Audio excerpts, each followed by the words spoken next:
Hail, exiles, and welcome to the long-awaited Expedition lore video. Since this video is particularly long, it'd mean a lot if you would like, share, and subscribe. Thanks to all my patrons, and now, let's unearth this story. Expedition League has 4 new NPCs that call themselves Kalguur. They're from another continent, having traveled to Wraeclast to find artifacts left by their ancestors who came to Wraeclast long ago. It's possible this other continent is Ace-class, which is mentioned in Blight Scarabs, and I suspect that Ace-class, or Kalguur, lies somewhere east of Wraeclast. Ace-class is described as having distant shores from Wraeclast. Blight Scarabs no longer say Ace-class for 3.15, so maybe the name has changed. It could even be Kalguur now. The Kalguur seek artifacts relating to the exploration and attempted colonization of Wraeclast by 4 factions of ancient Kalguur.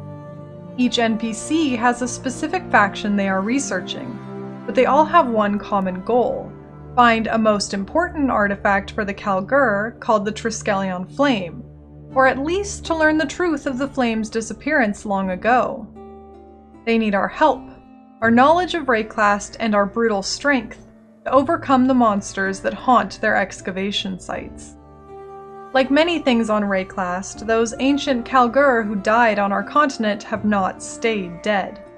We're tasked with finding and unearthing these ancient treasures, and killing all the runic Kalguuran undead who guard them. We place detonators in a chain, deciding which mobs we can risk for the potential treasure and artifacts, and blow up the chain to reap our rewards. There's a chance you'll pick up an expedition logbook, which has more reward potential, and it's also in these logbooks that you can find lore and boss fights. I do have a guide to help you pick the correct location based on Danig's dialogue clues, which can lead to random encounter boss fights not explicitly labeled, and of course, lore, and this guide is linked in the description. The NPCs are Gwynin, Tujen, Rog, and Danig, the so-called lore master of the group. Gwynin deals in artifacts relating to Medved and the druids of the Broken Circle. She is a strong believer in luck and chance, hence her trades being gambling. She is boisterous, magnanimous as she puts it, and according to Rog, she'll never lie to you. That's quickly proven to be false when she explains that her belief in luck comes from her nearly getting killed by an arrow during a failed rebellion, but that arrow got hit in midair by another arrow. If you ask her about the failed rebellion, she changes her tune, saying she didn't say that, and from then on claims this arrow incident occurred during an unspecified war. Tujen is Gwynin's distant cousin, and he handles artifacts of Vorana and the Black Scythe mercenaries. His deals are straightforward artifacts for currency and non-gear items. Tujen is as short as he is blunt. Rog looks for artifacts of Uhtred and the Order of the Chalice. He's big and lovable, and his crafting trades are probably the most useful of the NPCs. He's crafty in multiple ways. Gwynin tells us that he carves figurines, and they all play a delightfully strange game together that Rog came up with. This game also includes dice rolls, so the idea of these 4 NPCs being on a campaign has 2 meanings: searching for artifacts and playing Dungeons and Dragons. Danig is the leader of the group, and he's looking for artifacts from Olroth and the Knights of the Sun. Danig is confident, erring on delusional. He trades for artifacts the other NPCs are looking for, and, if you're lucky, the rare logbook. A logbook is like a map where Danig translates the text and tries to explain to us the description so that we may pick the correct location out of 2 to 3 options to continue the expedition. Logbooks are like expeditions with more detonation chains and the potential to find caves containing ancient Kalguuran texts, or, if you're lucky, one of 4 ancient Kalguur who are the new bosses for this league. Danig says he doesn't believe in the power of virtue gems. He allegedly tried to use one himself, given to him by Tarklay, but he couldn't activate it. He thinks our power comes from ourselves and our belief in the gems. His inability to use and lack of knowledge of the gems means that wherever the Kalguur come from must be unaffected or at least differently affected by the corruption of the Beast and Nightmare. Instead, the Kalguur utilize runes on their armor that capture and shape starlight. The theme of stars is prevalent throughout past and present Kalguuran lore. These runes compel arrows and make blades bite deeper, and they likely produce ward as well. The most powerful monsters in Expedition, denoted by a large skull on a stick, are called runic monsters and are undead Kalguur who once had the importance and prowess to adorn these rare runes. The Kalguur also don't have gods where they come from. They worship knowledge, not gods. Although Danig muses that one Kalguuran man may fancy himself a god, their king, who no one in the expedition dare speak ill of, although there's clearly no reverence either. It's unclear if the current Kalguur king had any influence on the decision for Danig and crew to return to Wraeclast, or if the king has any invested interest in retrieving the Triskelion Flame. As mentioned, the new NPCs are here seeking artifacts relating to 4 ancient Kalguur: Medved, Vorana, Uhtred, and Olroth. I'll give some brief backstory on each, although they will be explored in more depth when we go through the story revealed in the ancient texts. Medved was the leader of the Druids of the Broken Circle. His name translates to bear, and the Druids were a group of nature mystics. They believe that time is a circle, and that future events could be predicted by looking into the past. Medved and the Druids were not warriors. In fact, they were sworn to peaceful tactics. But Medved came along with the ancient Kalguur to record the landscape and help prophesize for and guide the others to the best course of action for safety and success on Wraeclast. Vorana led the Black Scythe mercenaries, and true to their name, they were brought on to fight any threats on Wraeclast for this first ancient expedition. Vorana was not one to be told what to do. The king of the time, King Cadigan III, tried to mandate that she serve the crown, but every messenger sent to Vorana was killed. Instead, the king gave her an opportunity to use her and her mercenaries' prowess to aid the Kalguur going to Wraeclast. She wielded 2 scythes, hence the name of her mercenaries, and as opposite as they seem, Vorana and Medved had a daughter named Anest, who is the ancestor Gwenin and Tujin share to make them distant cousins. Uhtred was the leader of the religious Order of the Chalice. The order interprets the stars, enforces the moral and social codes for the Kalguur, and probably makes the runes the Kalguur wear and use on their armor. Rog says he always wanted to join the order to spend his days sequestered in a laboratory doing research. The religion of the order is about knowledge and science. It is believed by the current Kalguur that Uhtred betrayed the ancient Kalguur by stealing the Triskelion Flame and fleeing Wraeclast. Rog is a descendant of Uhtred's son, Owen. Olroth led the Knights of the Sun, a group in service of the king. Olroth was also the leader of the ancient expedition. Danig does not mention having any lineage connection to Olroth, but they parallel each other by being leaders with big visions for the well-being and prosperity of the Kalguur. Olroth was who held and commanded the Triskelion Flame to protect those Kalguur traveling to Wraeclast. Our mission, alongside Gwenin, Tujin, Rog, and Danig, is to discover what became of these ancient Kalguur, if it's true that Uhtred betrayed the others by stealing the flame, and, ideally, to find the Triskelion Flame itself and return it to the Kalguur. Once you find your first expedition logbook, if you pick up the context clues from Danig correctly, you'll find 1 or 2 underground areas. These clues can be incredibly vague, or include obvious hints like a Karui site or Oriathans were mean to me. If the description is too vague, you can re-roll logbooks with Blessed Orbs or Alt Chaos to get new dialogue from Danig. In priority order of most to least accurate indicators, The most accurate is naming of an ancient Kalguuran leader, matching to faction or mod indicator of that boss's presence. Talking about current people like Marraketh, Karui, or Athens. Landmark indicators like sirens or Vaal. Landscape descriptions. And lastly, and surprisingly least accurate, naming of a Kalguur faction. Again, a more detailed guide is linked in the description. If you blow the caves open and retrieve the ancient Kalguuran text within, the long tale of that first expedition begins. There are over 30 texts to find, hence the delay in this video being made.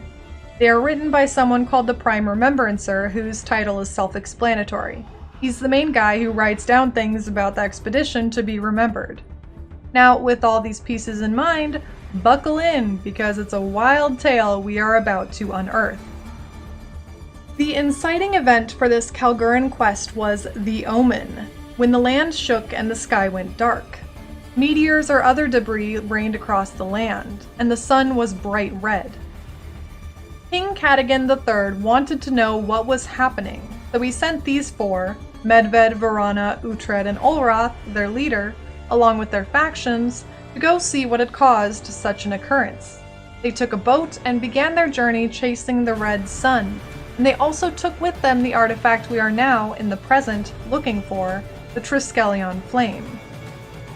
It's important to point out that this inciting omen was almost certainly the fall of the Vaal, the first cataclysm that was caused by Doriani. The timing lines up. Danix says that the flame was lost thousands of years ago on Wraeclast, and the description of the omen fits every description of a cataclysm we've seen: darkness, red skies, and as we will see, the dead rising. So the Kalguur are on their boat, traveling towards the red sun. The Triskelion Flame could be used to purify things, and had an area of effect that could ward off evil, like how their runic armor has ward as protection. On the journey, the Kalguur used the flame to purify the rain to drink and the fish to eat, although there were barely any fish that had survived this cataclysm. By the time they reached their destination, nearly 2 seasons after they began, they were hungry and anxious. The first person to step off the boat and onto Wraeclast shores was immediately crushed by unseen jaws. The Kalguur had to fight their way through abominations off the shores of Wraeclast. Based on descriptions, they landed somewhere on the eastern coast of Wraeclast between Siren's Cove and Fellshrine, as they came upon forests soon after their landing. This supports the idea they came somewhere from the east, possibly Aceclast.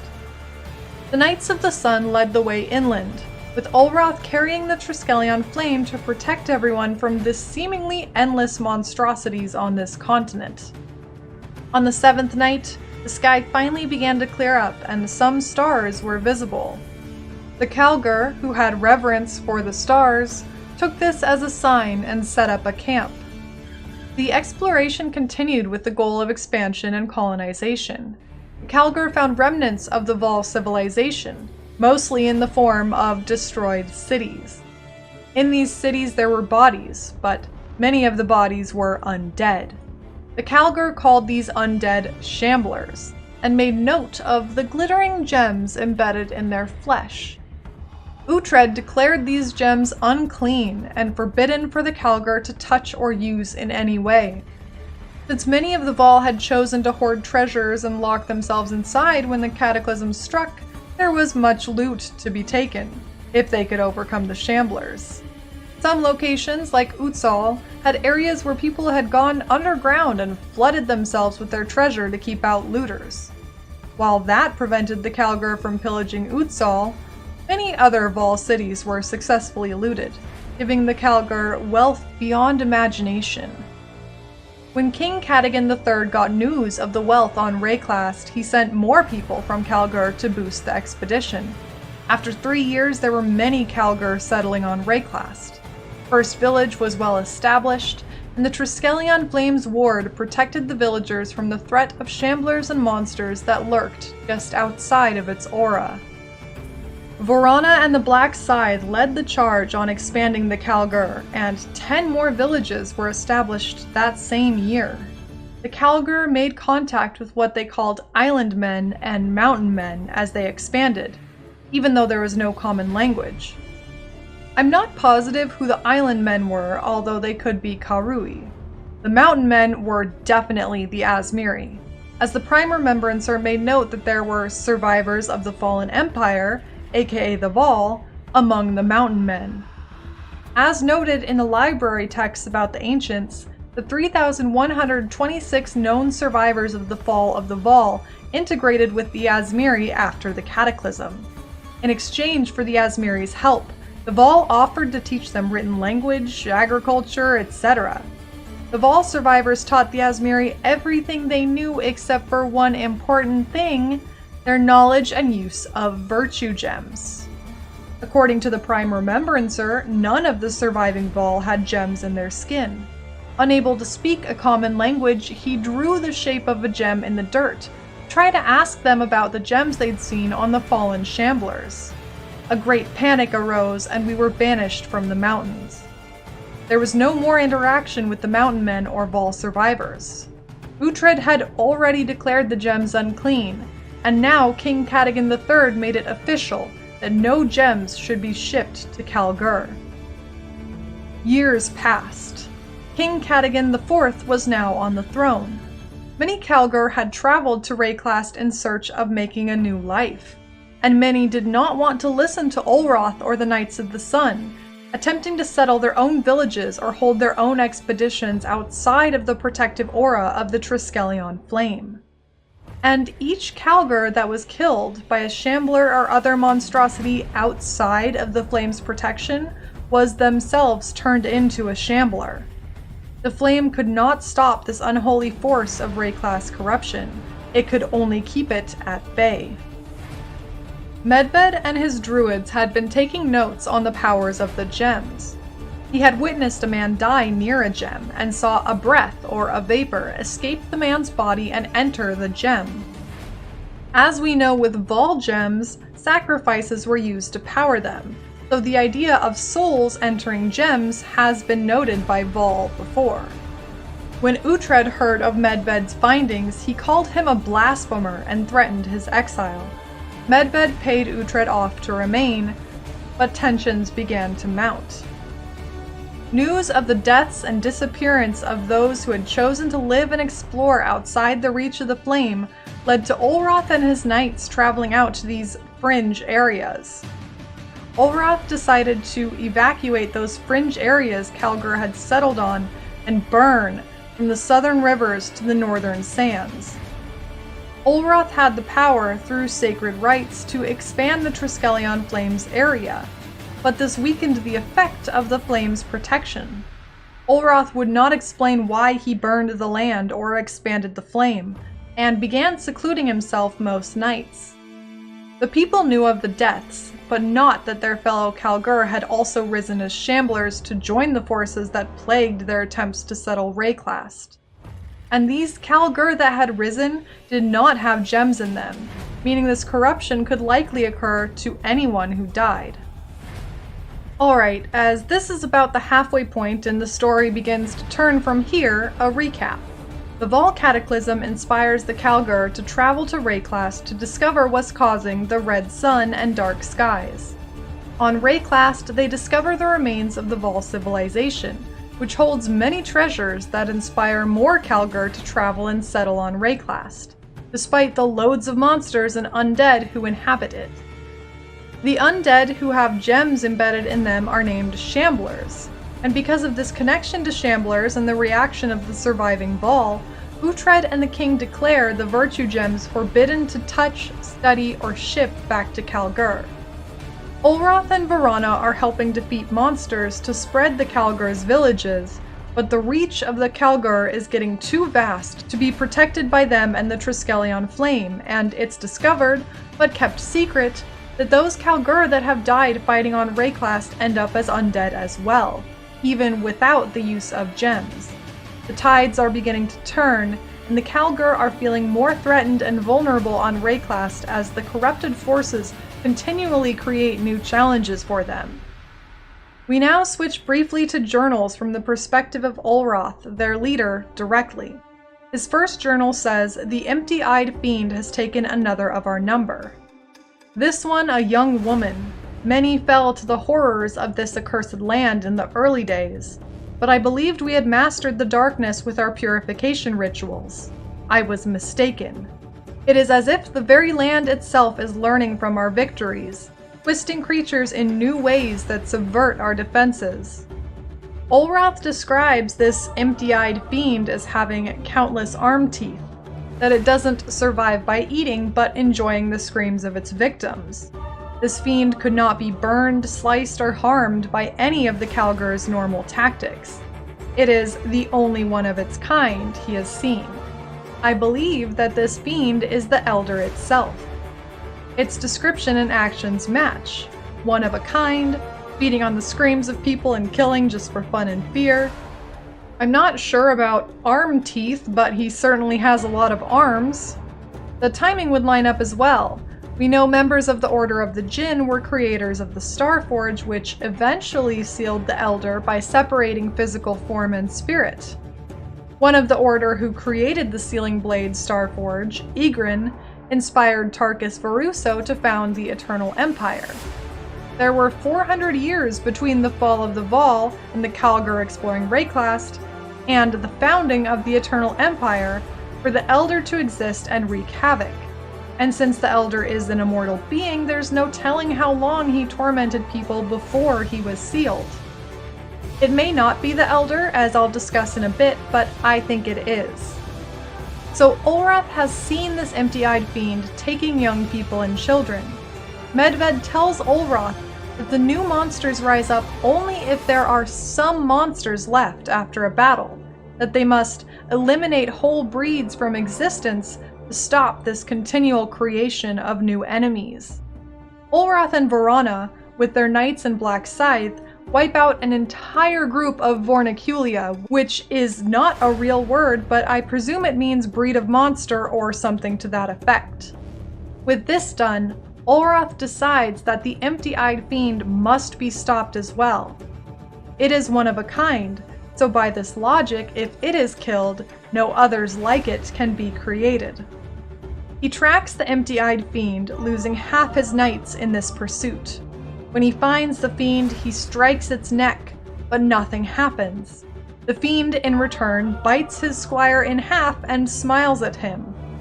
Distraught, Olroth decides there is only one option left: turn to the power of virtue gems to defeat the fiend. He places a gem in his blade and goes after the empty-eyed fiend alone, high on his new power. He swings his sword, and even though he misses, the fiend's head is cut clean off, still grinning. Olroth returns with the head of the fiend on a pike, and claims they have been fools to deny this power. He not only embraces the gems for himself, but commands all his remaining Knights of the Sun to focus their efforts on finding more gems.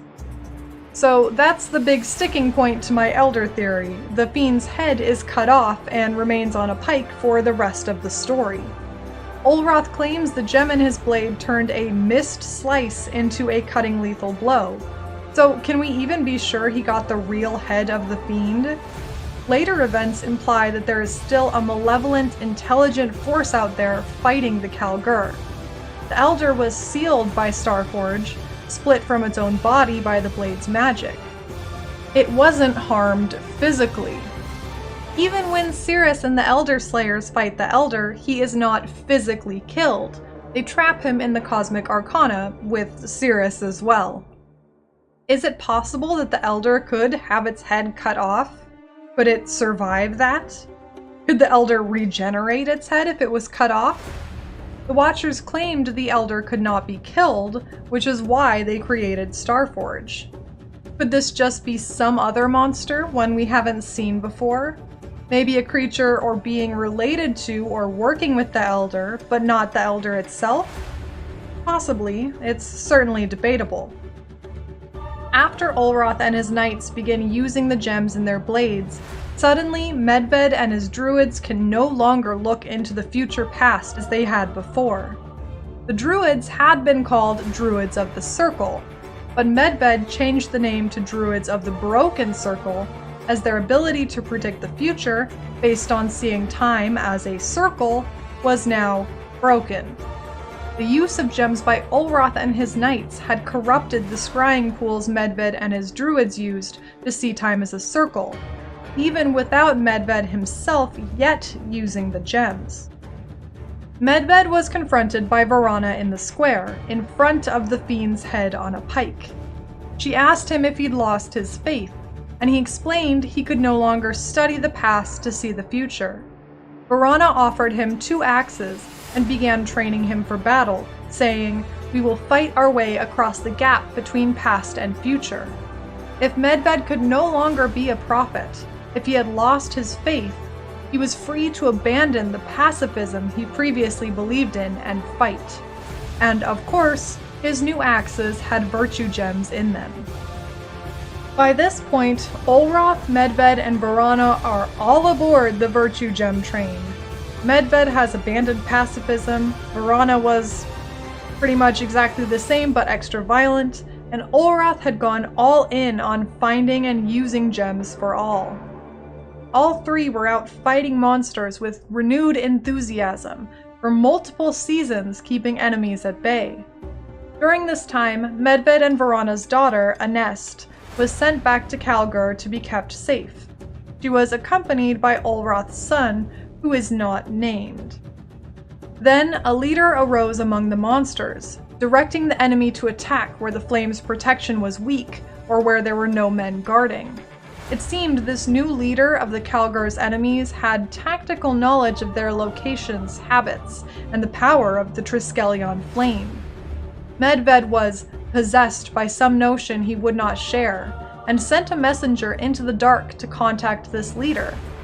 Surprisingly, the messenger returned unharmed, with a parchment. And Medved, his fears apparently confirmed, went into the night to challenge this leader. He did not return. Uhtred, by this point, was sick of everyone's betrayal of Kalguur morals and their use of the gems. He suspected Medved had turned to side with the monsters, now that he had changed so much. No longer a mystic prophet and pacifist, Medved was now an axe-wielding warrior. When Medved disappeared, Uhtred began spying on the other leaders. He discovered that Olroth, who had been secluding himself most nights, would leave his home late at night and walk into the darkness, into enemy territory, with his eyes closed, as if he were asleep. We have seen before people being called to the beast through their dreams. Now that Olroth was using the gems, was he influenced by the beast and nightmare to do this? Did he have urges compelled by the beast like Doriani before him and Malachi after? I believe Olroth was being corrupted by nightmare.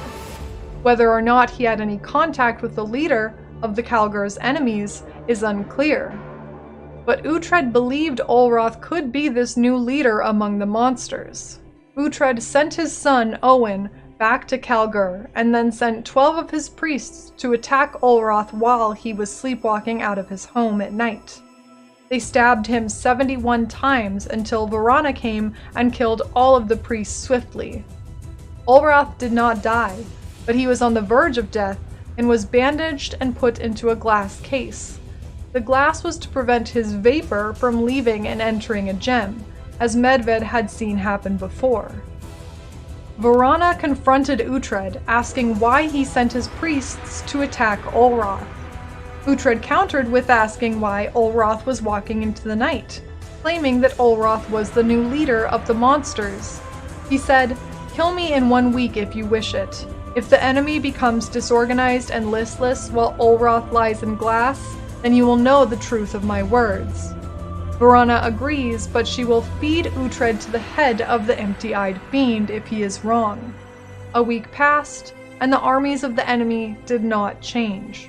They were still organized and becoming stronger. Uhtred went into hiding at an ancient site of power. We see this ancient site of power when we fight Uhtred. It's an underground area with a giant mirror. Then Medved reappeared, wielding his 2 axes, but now finding Kalguur to challenge in combat. He had killed 42 men, 1 each night, by the time Vorana discovered him. She forced all to retreat and not accept the undead Medved's challenge. Vorana realized Uhtred may have been right in suspecting treachery, and sent a messenger to tell him that she planned to shrink the range of the Triskelion Flame's protection to make it more powerful again.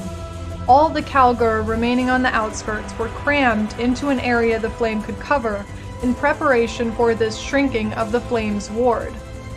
However, before Vorana could complete the rites, the flame's ward, the Starlight Barrier, disappeared entirely.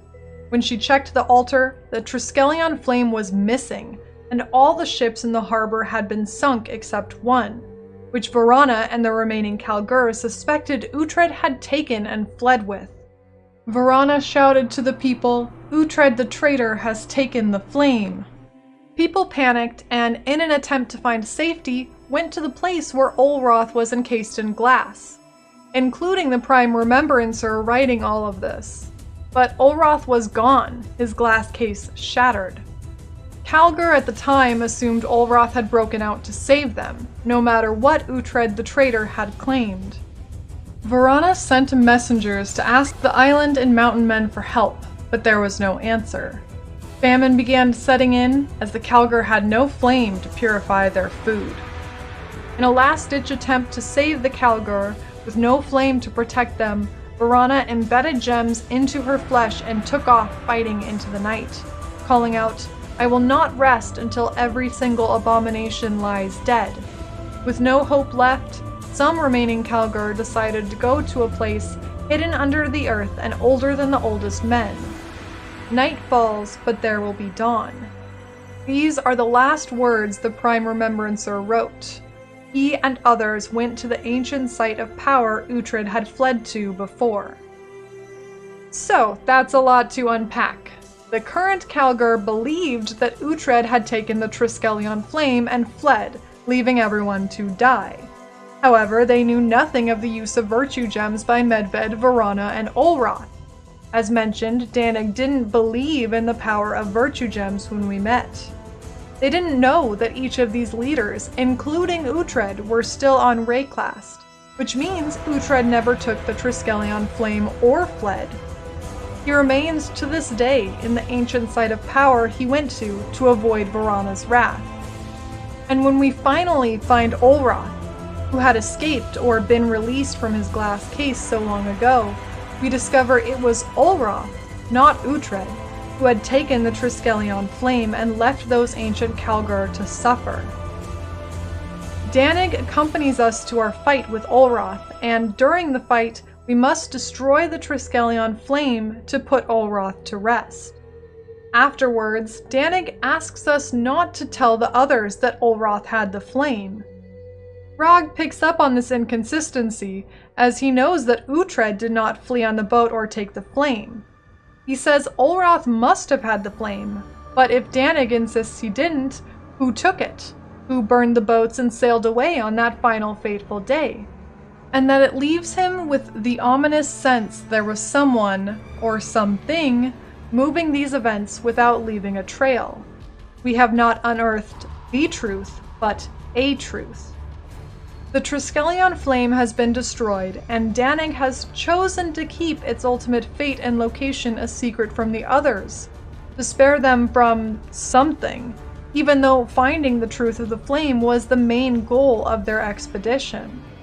Maybe the Kalguur king wanted to find the flame, and based on the group's reaction to asking about the king, Danig is relieved he won't have it now. Perhaps Danig is related to Olroth and would be ashamed that it was his ancestor, not Rog's ancestor Uhtred, who was a traitor. Olroth did have a son who accompanied a nest back to Kalguur, who is unnamed in the lore. Or did Danig simply not translate the name for us? Danig could even want to preserve hope for the group. He's a charismatic, optimistic leader. He could genuinely just want the others to not feel sad or upset about the Triskelion Flame's destruction. Even though the Triskelion Flame has been found and Uhtred's name has been cleared, we're left with many questions. Who or what was the empty-eyed fiend? Who was the leader of the monsters that came after? What did Medved discover on that parchment that caused him to leave into the night? Could it have been Olroth? If it was Olroth leading the monsters, how quickly did he break out of the glass he was put in? Did he have help? Was no one checking on Olroth's body? What possessed Olroth to take the flame when he did? After Medved had died and rose again, Uhtred had gone into hiding, and all of the Kalguur had gathered in one place. What did Olroth, or whatever compelled him, want with the flame? Who took the boat and fled, destroying the other boats so the Kalguur couldn't escape? Did someone actually escape at all? And what is the ancient site of power that Uhtred now resides in? I'll start with that last one, the ancient site of power that contains a giant mirror. In our fight with Medved, he says, they built a temple around the mirror to hide from the night sky. The Kalguur are all about stars, which, by the way, are seen in the night sky. The Order of the Chalice, which Uhtred led, studied the stars. Kalguur runes capture and shape starlight, and they call the ward of the Triskelion Flame the Starlight Barrier. So this mirror is intended to hide from the night sky, and so probably stars. And Medved isn't the only one now claiming stars are bad, actually. Vorana says the stars bring only doom, and most importantly, Uhtred, at this site of power, yells, "The stars betray us." In their undead state, something has changed about their relationship to the stars. The Elder comes from the stars, a cosmic horror who haunts Wraeclast to feed and spread its decay. If the empty-eyed fiend is the Elder, and if the Elder continued on after decapitation as leader of the monsters, that would explain their fear of the stars now. It would also explain why Uhtred says, "I have seen beyond" at the very beginning of our fight. We've seen this line before from someone else who had a close encounter with the Elder, Cirrus. Cirrus says, "I have seen beyond, and beyond there is only horror." Uhtred is the only one to not use the gems, but we know other Kalguur with no connection to gems were raised from the dead by the corruption of Wraeclast. Olroth is clearly corrupted by Nightmare, but he doesn't talk about stars or fearing stars in our fight at all. He has a move where he shouts Starfire, so if anything he's wielding stars rather than fearing them. But Uhtred warns us to fear the cosmos, the literal antithesis of his living beliefs in the Order of the Chalice. Olroth did steal the Triskelion Flame, which looks like a star sigil of Knights of the Sun. One could say, that looks like a star, so they fear Olroth. Olroth betrayed them, not the literal stars, which is fair, but I disagree. I think they have lost faith in their stars, yes, but there's something in the stars they need to hide from and fear. Going back to Medved, he sent a messenger into the night to the leader of monsters before Olroth was stabbed. Yes, Olroth was likely sleepwalking into the night a while before Uhtred's priests ambushed him. But he had been secluding himself at night before he used gems to kill the fiend as well. And whatever was leading the monsters was still as active while Olroth was dying in a glass case.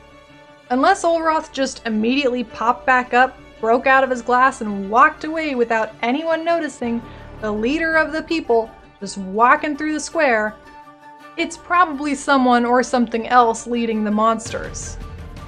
Whatever wrote a message back to Medved was capable of writing, in some form that confirmed Medved's suspicions about the monster leader. We know that the Elder is capable of speech and intelligence, as seen by his interactions as a shade with Shaper. If this leader was Olroth, leader of the Kalguur, would Medved simply steal into the night alone to face him? Vorana did threaten to kill Uhtred after he attacked Olroth, so maybe Medved knew he could not discuss his findings without the same reaction. But Medved and Vorana were lovers. They had a daughter together. If Medved had suspicions about this leader before the messenger's confirmation, with no knowledge of Olroth going into the night, it seems more likely that the leader was the empty-eyed fiend, or elder, who had been supposedly defeated before. Maybe the fiend's head on a pike was being used as some spy device to learn the tactics of the Kalguur, and the elder had regenerated or recovered. Medved believed monsters would rise back up more powerful than before on Wraeclast, so it's possible. Maybe Olroth was simply going into the dark to tell an unknown leader, not the fiend or Olroth, tactical strategies for fighting the Kalguur. But then, how would Medved's fears of the leader's identity be confirmed if this leader wasn't a character we have seen before? Logistically, I find the leader being the fiend or elder more probable than Medved learning that Olroth led the enemies and just disappearing to go face him alone. He'd more likely react like Vorana had when she faced undead Medved. He would retreat and protect the Kalguur that remained. But what does the mirror have to do with all of this? The arena, the area where the mirror resides, is called the Precursor Shrine. Since this mirror and its power are older than the Vaal, and the only other object with the word precursor comes from Proto-Vaal delve bosses, maybe this shrine was made by Proto-Vaal like On or All. Maybe the mirror is even older. There is even a Proto-Vaal mural on the floor of Uhtred's mirror arena. And Uhtred starts the fight by breaking through the mirror, coming from the other side of it. Is it a portal? Could it be the original mirror of Kalandra? In the mirror, you can see the moon, the night sky. How could they hide from the night sky here if it's reflected in the mirror? Does that mean something's happened, something's changed, if the night sky is now reflected in the mirror? Or did it always show the sky? Are these the stars that bring doom, betrayal, and fear? I've honestly tried my best to find what this mirror could be, some hint in the lore to its purpose, but I don't have any conclusions. I can say that I know it's not Adsiri's Chamber of Mirrors or Ugel's Hall of Thaumaturgical Mirrors. I also don't think it's the Mirror of Kalandra, as that has no portal aspect, although we're always looking for more info on Kalandra. There are some lines from Grigor that talk about being gifted a mirror in his dreams by piety, where he can see people and future happenings, and that could be connected to this mirror. Some breach items like Esh's mirror and Visage talk about mirrors. I scoured through every item's flavor text in game, so many bits of dialogue, but I didn't come up with any real solid theories or connections for what this mirror is and why there was a shrine built around it. I'd love to hear your thoughts on what you think this mirror is, what it does, or if we've seen it before. I can't answer all these questions Expedition leaves us with, and I think that's the point. I believe Olroth was being corrupted by the Beast Gems in addition to some cosmic being like the Elder. I think Olroth was compelled to take the Triskelion Flame to purposefully doom the Kalguur on Wraeclast to succumb to corruption. This mirror may be the connection between the leader of monsters, the cosmic forces at play, and Olroth's madness. Maybe the Elder, or whatever cosmic being was the empty-eyed fiend, came from this mirror. If Uhtred became corrupted as well, without using any gems, and now seems attached to this mirror, clearly this mirror has some cosmic magic, or acts as a portal to some horror beyond. If it's been around since the Proto-Vaal and is powerful enough to have a shrine made around it, clearly it has some importance. I hope we will learn more about this mirror and its powers. But what does any of this have to do with the failed rebellion that Gwynin mentions and then retracts? What was the empty-eyed fiend really? Who took a boat and fled? These questions will likely remain unanswered. Thank you so much for watching. It's your boy Noodle. Wow, that was a lot of information and a lot of questions left unanswered. If you have any thoughts, additions, or corrections, please let me know in the comments below. Check out the guide of finding lore and bosses and logbooks, linked in the description. Thanks for your patience, especially to my wonderful patrons and Twitch subs. Even when faced with an unidentified cosmic mirror, please stay sane, exiles. So I choke